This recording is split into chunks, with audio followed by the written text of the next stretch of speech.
오늘의 이야기 시작하겠습니다. 안녕하세요. 저는 40대 중반의 여자입니다. 저는 한때 모두가 부러워하는 착하고 돈 잘 버는 남편과 살았는데요. 한순간의 실수로 이 모든 것을 잃어버리고 말았습니다. 저의 때에는 옛날과 달라서 주변 여자인 친구들이 모두 직장을 갖고 일하고 싶어 했거든요. 하지만 저는 밖에서 일하는 데에는 별로 관심이 없었어요. 제 꿈은 현모양처이자 살림잘하는 가정주부였죠. 친구들은 다 비웃었어요. 꿈을 크게 가져라, 옛날 사람처럼 주부가 되고 싶다면 어떡하니? 그래도 저는 남편을 내조하고 뒷바라지하고 싶은데 어쩌나요? 가정 도우미나 아이를 키우는 직업도 전문적으로 있잖아요. 저는 돈을 안 받을 뿐이지 사랑하는 남편과 아이를 위해 일하고 싶을 뿐이었습니다. 제가 일찍부터 가정을 이루고 싶은 사람이어서 그런지 어릴 때부터 이상형이 남들과는 달랐습니다. 다른 여자친구들은 20대 초반에는 잘생기고 키 크고 재미있는 남자를 선호했는데요. 저는 못생기고 쑥맥이더라도 가정적이고 돈 잘 버는 남자를 만나고 싶었죠. 그렇게 직업 좋고 순수한 남자를 만나 결혼까지 하게 되었습니다. 남편은 유명 금융계 회사에서 일하고 있어서 돈도 잘 벌고 승진도 빨랐었죠. 거기서 아이만 생기면 제가 생각하던 완벽한 가정이었죠. 그런데 아무리 노력해도 아이가 생기지 않더라고요. 저희 부부는 아이를 너무 갖고 싶었는데 말이에요. 병원에 가서 확인을 해도 남편 쪽도 저도 아무 문제가 없었어요.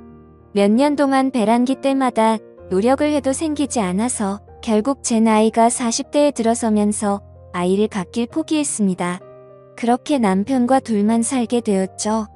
남편은 우리 둘이어도 괜찮다고 아이가 있어서 더 문제 있는 집이 많잖아라고 하면서 저를 위로하곤 했는데요. 그래도 저는 마음의 상실감이 컸죠. 안 돼서 못하는 거랑 자발적으로 안 하는 거랑은 차원이 다르잖아요. 둘만 살다 보니 적적하고 친구들의 아이들이 쑥쑥 크는 것도 부럽고 남편과 결혼할 때는 단점이라고 느껴지지 않았던 것들도 점점 크게 느껴지더라고요. 성실하고 착하기는 한데 재미도 없고 특히 밤에 함께 있을 때면 한결같이 재미없는 사람이었거든요. 무언가 하려고 시도를 해도 잘 되지도 않았고요. 남편과 결혼하고 나서 아이를 갖기 위해 의무적으로 하는 것 말고는 거의 안 하게 되더라고요. 남편이 요구도 하지 않았고요. 그렇다고 남편이 어디 다른 데서 바람을 피운다거나 그러진 않았던 것 같습니다. 매번 회식이 끝나면 집에 꼬박꼬박 온 것 같았고 휴대폰 검사를 해봐도 아무것도 나오지 않았고요. 현금을 뽑았다든지 하는 기록도 전혀 나오지 않았습니다. 그래서 안심이긴 한데 삶의 흥미가 점점 사라지고 있었죠. 그러던 와중에 동창 모임을 나가게 되었습니다.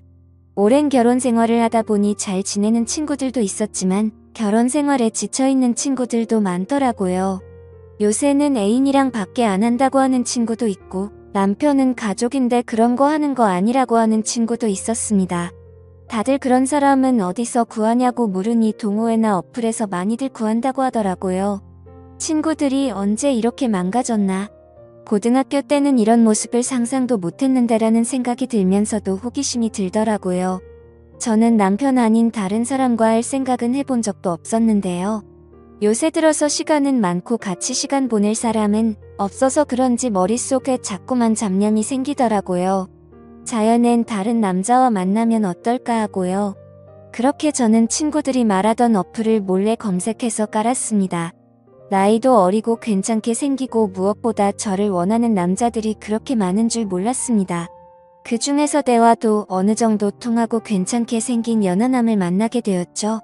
그 남자는 나이가 28살이었는데요. 아직 취업을 하지 못해 물류센터에서 일을 하고 있다고 하더라고요. 원래는 처음부터 할 생각은 아니었습니다. 첫 만남에서는 카페에서 이야기를 하고 저녁을 먹고 집에 가려고 했었죠. 연락도 몇 주간 해보고요. 하지만 저녁을 먹고 나서 남자가 저를 찾더라고요. 자기 집에서 술 한 잔 더 하자면서 눈구렁이처럼 제 팔을 꽉 잡는데 그 손아귀 힘에 저절로 설레더라고요. 저도 모르게 그 남자의 손길에 얼굴이 빨개지더라고요. 남자의 집은 원룸촌으로 유명한 동네의 빌라 2층이었습니다. 그런 동네를 간 것은 대학생 때 이후 오랜만이었죠. 남자의 이름은 영준이었는데요. 영준이의 집은 혼자 사는 철없는 남자처럼 정돈이 안 되어 있었습니다. 옷가지도 꺼내져 있고 빨래통은 넘치고 설거지거리도 쌓여 있었고요. 저는 영준이의 침대에 걸터 앉아 있었어요. 영준이는 방을 왔다 갔다 하면서 한쪽에 짐을 몰아넣더니 전자레인지 음식을 돌리고 소주잔과 소주를 꺼내오더라고요. 영준이와 저는 원룸 탁자에 의자를 놓고 마주 앉았습니다. 그렇게 한 잔 두 잔 마시더니 어느덧 몇 번을 마셨는지 기억이 나지 않을 정도로 많이 마시게 되었습니다. 다행히 남편이 출장 간 사이에 이런 예상치 못한 일이 일어나서 다행이었죠. 저는 술에 취해 정신을 못 차리고 의자에 앉아 있었는데요. 영준이는 너무 힘들어 보이는데 그러지 말고 편히 누워서 쉬라고 하더라고요. 술을 몇 잔 마시더니 친해졌다고 생각했는지 이제는 누나라고 부르지도 않더라고요. 제가 거부할 새도 없이 어느새 저는 영준이와 실수를 저지르고 말았습니다. 남편에게는 미안했지만 하지만 정말 좋았습니다. 온몸이 살아나는 듯한 기분에 녹아내릴 것 같았죠. 마치 연애를 처음 할 때 그 기분이랄까요? 솔직히 그날 이후로는 남편과 함께 있는 시간이 지루하고 식상해지더라고요. 그래서 저도 모르게 남편한테 볼멘 소리가 자꾸만 나오더라고요. 원래는 그런 적이 한 번도 없었는데 말이에요. 그렇게 저는 남편과의 사이는 멀어지고 연하남에 중독이 되어가고 있었습니다. 시간이 될 때마다 영준이의 집에 찾아가서 연인처럼 시간을 보냈었죠. 그러다 보니 처음에는 저를 반겨주던 영준이도 이제는 가끔씩 오라고까지 하더라고요. 그렇게 매일 같이 영준이의 자취방을 출근 도장 찍듯이 가다가 어느 날 영준이의 집에 다른 여자를 들이는 것을 목격하기까지 했습니다. 그래서 약간 서운한 마음에 저는 무작정 들어가려고 했는데 영준이는 당황해하면서 오늘은 안 될 것 같다고 하면서 막아서더라고요. 억지로 들어가려고 했는데 문틈 사이로 샤워를 하는 듯한 소리가 들렸습니다. 누구 있냐고 물어보니 친구가 놀러 왔다고 하면서 저보고 집에 가라고 하더군요. 사실 그동안 저는 영준이에게 사람 대 사람으로 호감까지 생긴 상태였어서 연인이라고 생각했는데 그게 아니었구나 했죠. 영준이도 저와 같은 마음인 줄로만 알았습니다. 뭐가 필요하다면 꼭 저한테 먼저 말을 했거든요. 마치 연인한테 의지하듯이 말이죠. 그래서 필요하다는 것은 무엇이든지 사다 줬습니다. 심지어 고가의 옷이나 핸드폰 같은 물건들도 말이죠.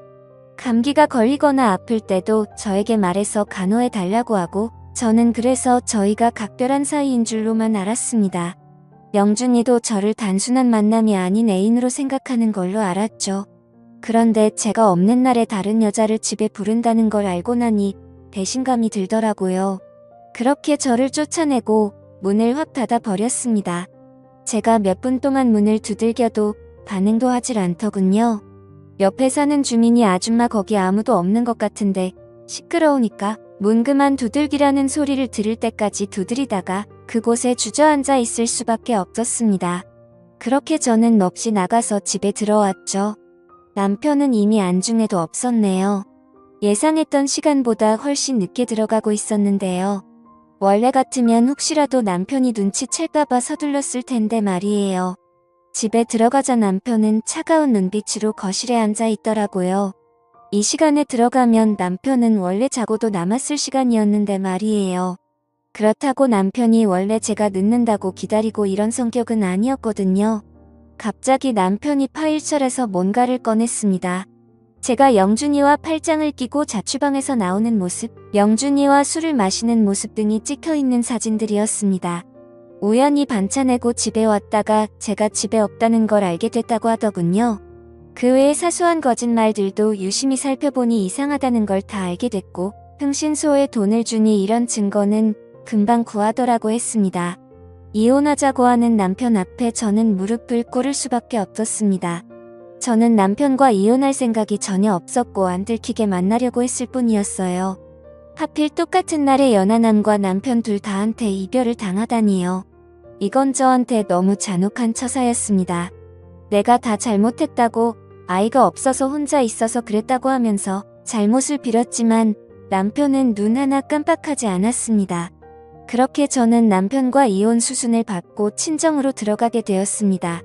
엄마 아빠도 제가 갈 곳이 없으니까 받아주긴 했는데 저를 보는 눈빛이 곱지 않은 것이 저도 눈치가 보이고 죄인이 된 기분입니다. 한순간의 실수에 이런 신세가 된 제 자신이 믿기지가 않습니다. 남편에게 계속 용서를 구해야 할까요? 아니면 차라리 이혼을 하고 영준이와 정식으로 만나보자고 하는 게 나을까요? 좋은 의견 부탁드려요. 오늘의 이야기는 여기까지입니다. 행복한 하루 보내세요.